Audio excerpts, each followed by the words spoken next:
You're listening to the Philosopher's Note on Thus Spoke Zarathustra. More wisdom in less time.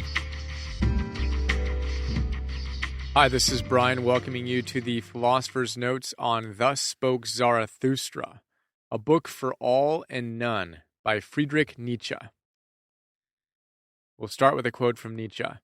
He says, "But by my love and hope I beseech you, do not throw away the hero in your soul. Hold holy your highest hope." You ready for some Nietzsche? Let's start with how you say the guy's name, shall we? You can pronounce it Nietzsche or Nietzsche. I kind of prefer the latter. Sounds a little cooler, don't you think? All right, with that behind us, you're ready for a warning. Be warned. The man, as they say, delivers his philosophy with a hammer. As Walter Kaufmann brilliantly articulates in the foreword, Nietzsche is a dedicated enemy of all convention, intent on exposing the stupidity and arbitrariness of custom.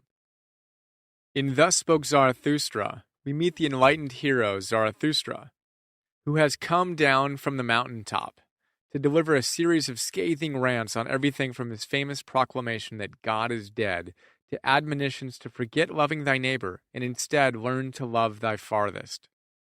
The book is written in a mock-biblical style and features Nietzsche's undying commitment to our potential.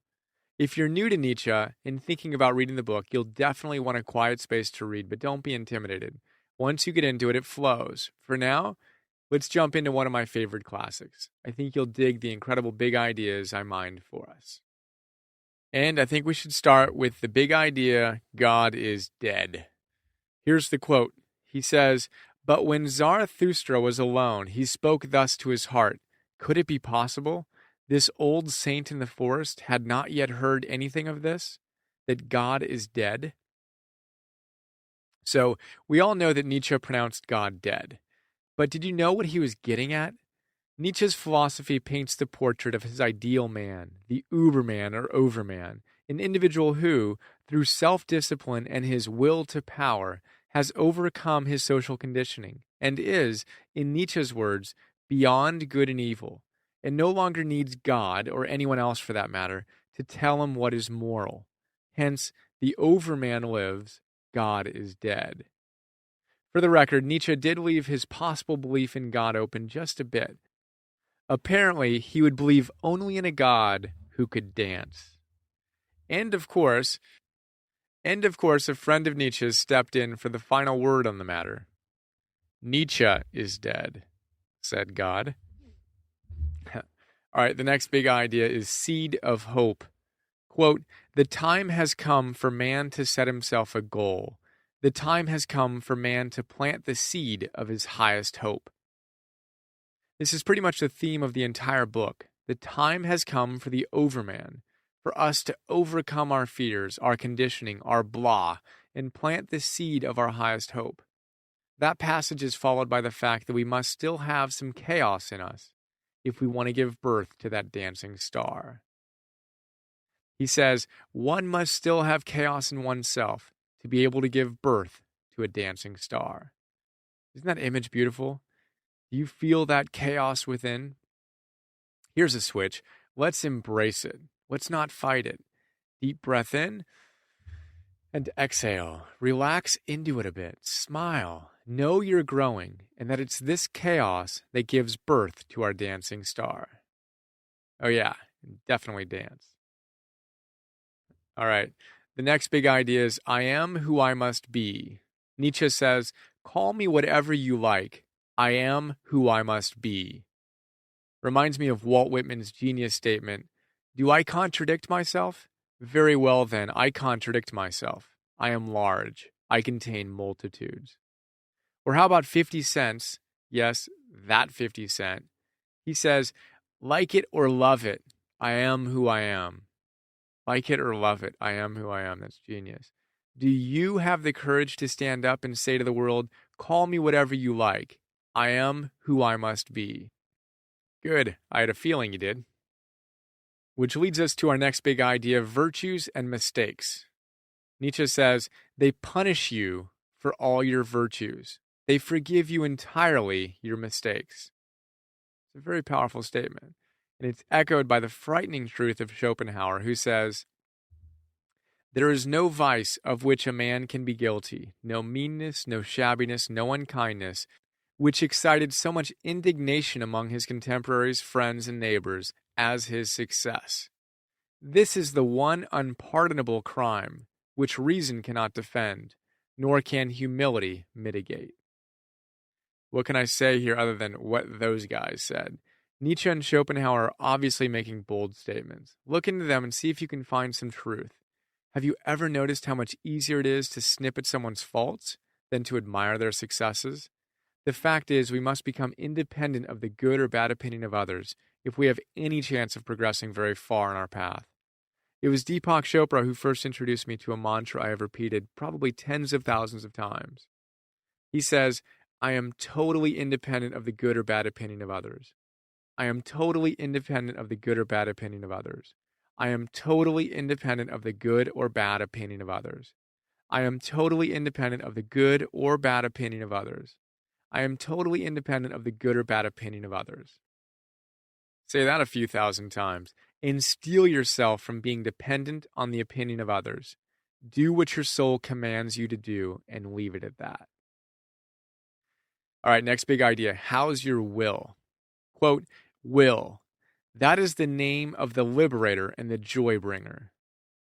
Nietzsche speaks again and again about the force of our will to overcome our human frailties.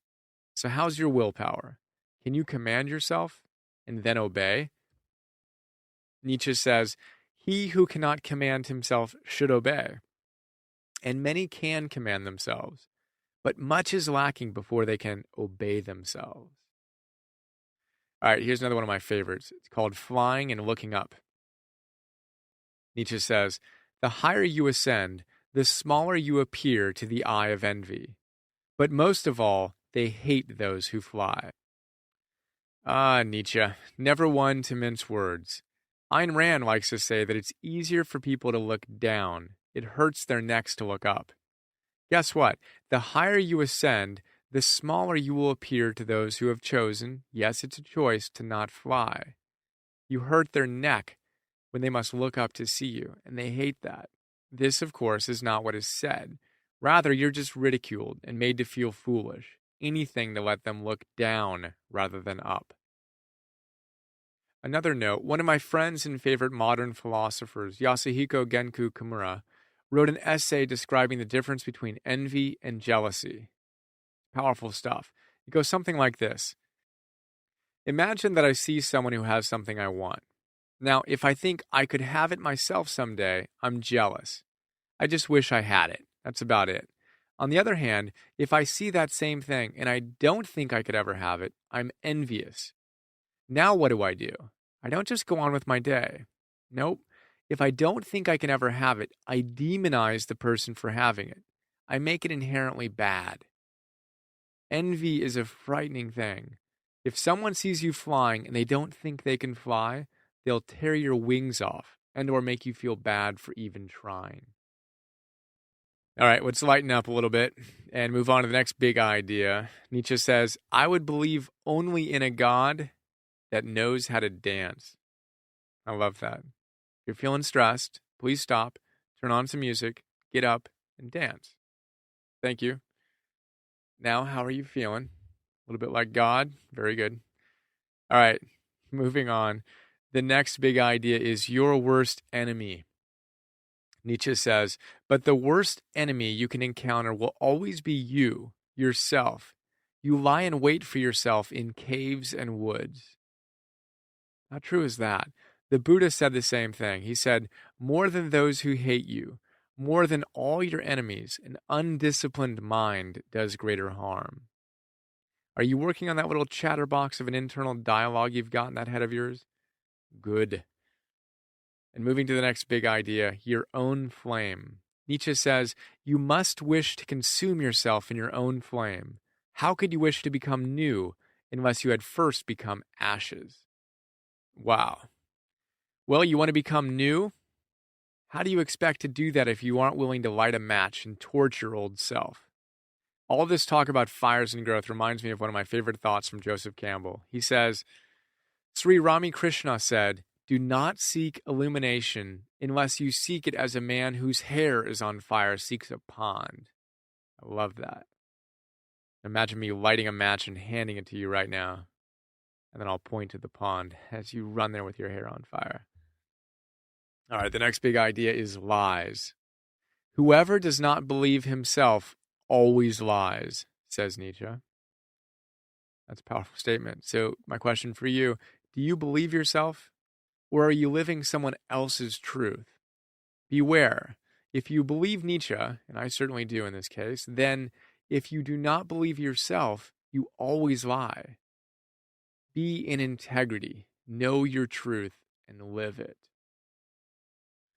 The next big idea is praised be what hardens. Nietzsche says, he who has always spared himself much will in the end become sickly of so much consideration. Praised be what hardens. In other words, push yourself. That's where we grow. Find your edge and push it. Embrace the challenge life throws at us. Rumi says it beautifully. He says, this discipline and rough treatment are a furnace to extract the silver from the dross. This testing purifies the gold by boiling the scum away. And William James shares this brilliant comment. He says, you have enormous untapped power you'll probably never tap, because most people never run far enough on their first wind to ever find they have a second. And all this reminds me of the training effect. Let's take a quick look at that. Now, the same principles that apply to building muscles in the gym apply to building excellence in our lives. In order to grow, we must consistently push ourselves just a little bit past our current comfort zone. In exercise physiology parlance, this is called the training effect. The principles involved: first, overload. You must overload your body with more stress than it can currently handle. Not too much, as this may lead to injury, but enough so you're out of your current comfort zone. Now, once you do that, overcompensation sets in. Your body's smart. It doesn't like to get its butt kicked. So what does it do? It overcompensates and repairs itself so that the next time you're stronger and you're capable of withstanding the level of stress you put on it previously. The training effect explains how muscles grow, how your heart is trained to beat more efficiently, and how your lungs are trained to distribute oxygen more efficiently. It's also the same principle that dictates growth in other aspects of our lives. From our ability to give presentations at work to our ability to have challenging conversations with our significant others at home. So go out and train. Push yourself a little further today. And praised be what hardens.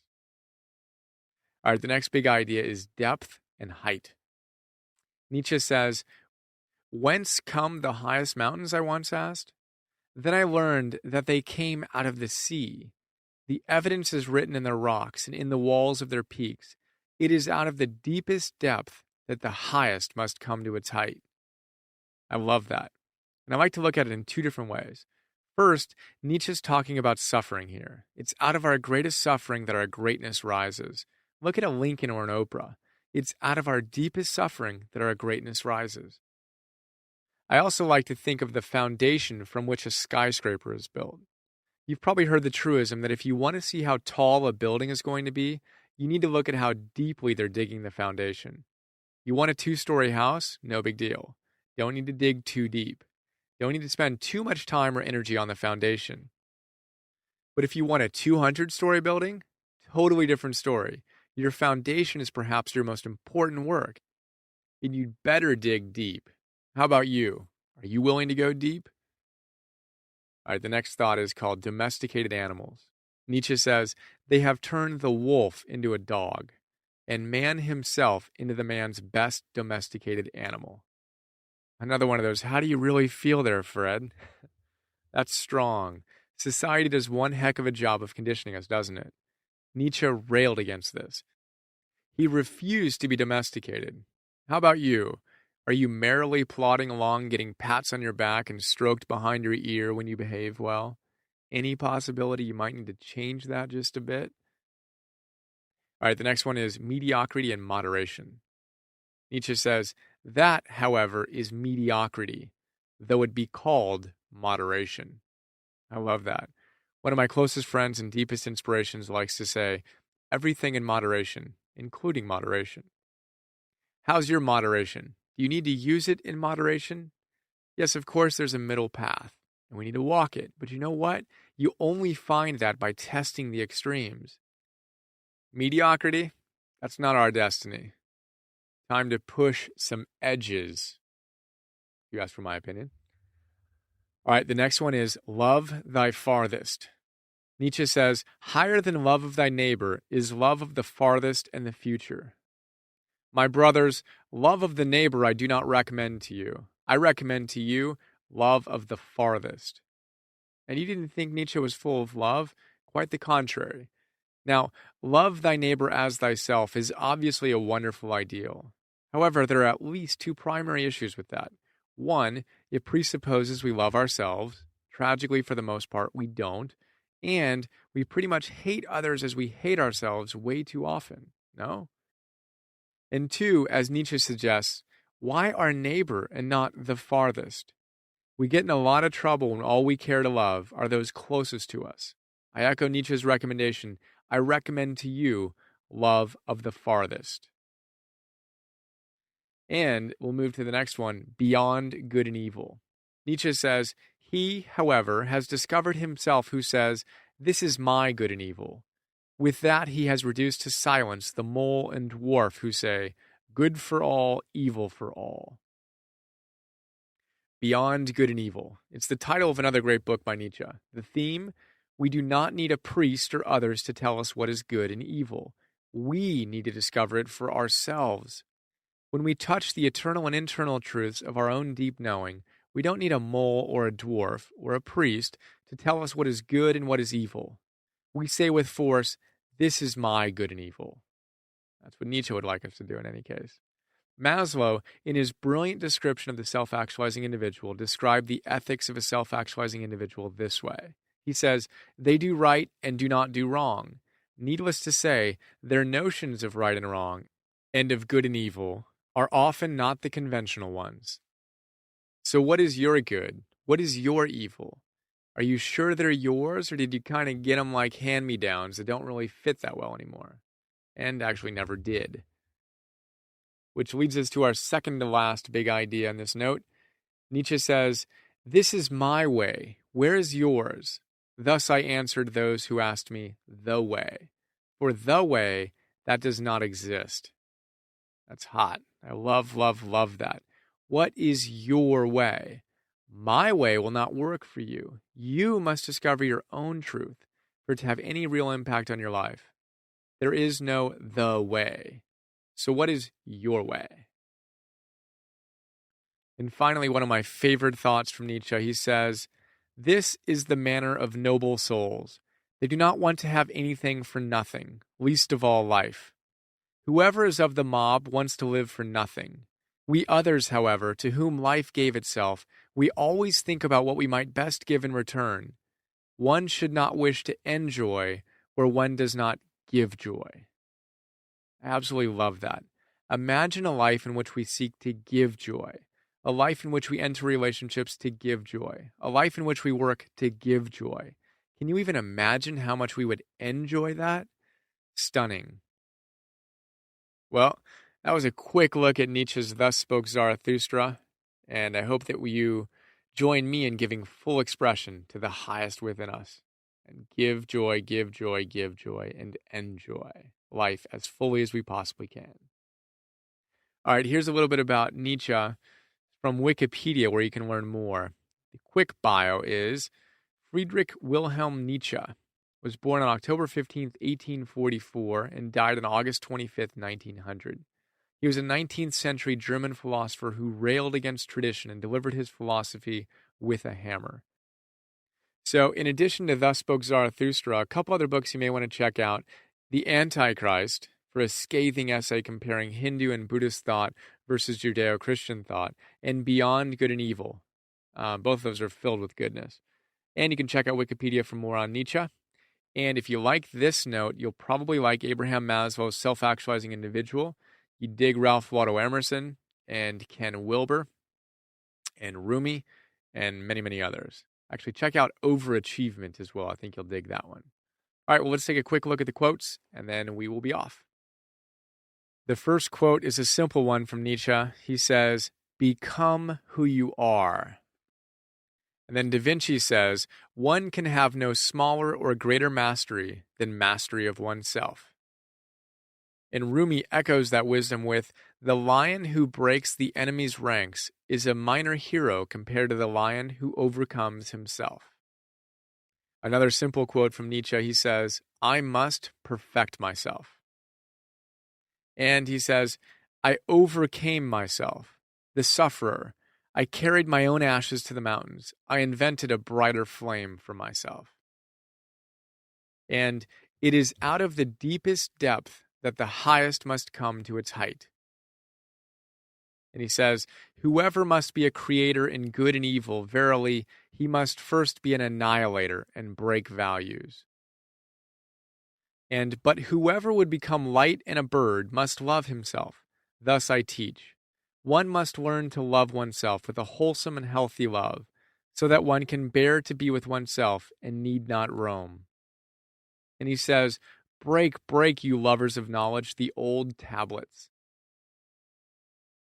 And finally, we wrap up with a Leo Buscaglia quote, who says, "It's not enough to have lived. We should be determined to live for something.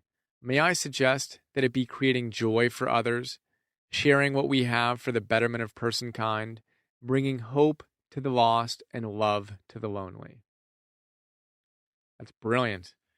Wonderful way to conclude, and I trust that you enjoyed this quick look at Nietzsche, and have a wonderful day.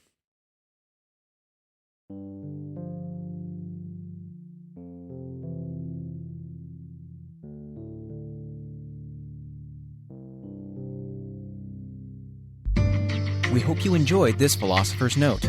Please go to www.philosophersnotes.com to download more.